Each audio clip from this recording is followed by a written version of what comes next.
तदमामताः ये त्वक्षरमनिर्देश्यम् अव्यक्तं पर्युपासते सर्वत्र गमचिन्त्यं च कूटस्थमचलं ध्रुवं सन्नियम्येन्द्रियग्रामं सर्वत्र समबुद्धयः ते प्राप्नुवन्ति मामेव सर्वभूतहिते रताः क्लेशोऽधिकतरस्तेषाम् अव्यक्तासक्तचेतसाः अव्यक्ता हि गतिर्दुःखं देहवद्व्यवाप्यते एतु सर्वाणि कर्माणि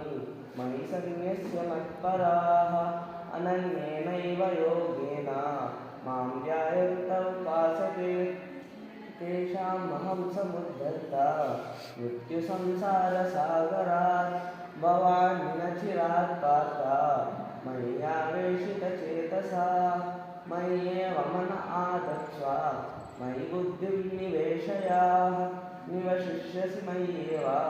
अतौ त्वं न संशयः अत चित्तं समाधातुं न शक्नोषि मयि स्थिरम् अभ्यासयोगेन ततो मामिच्छातुं न नञ्जय अभ्यासेऽप्य समर्थोऽसि मत्कर्म परमो भव मदर्थमपि कर्माणि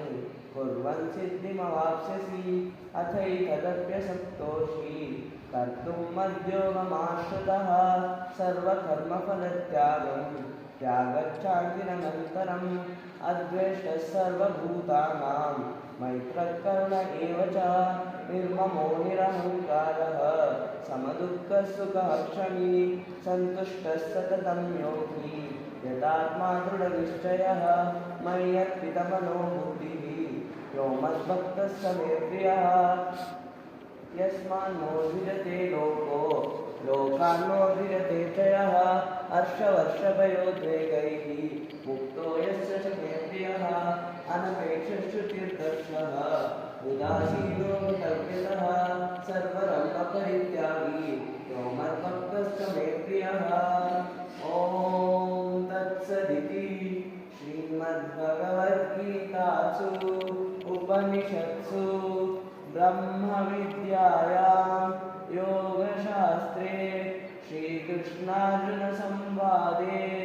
भक्तियोगो नाम द्वादशोऽध्यायः। ॐ श्रीकृष्णार्पणमस्तु।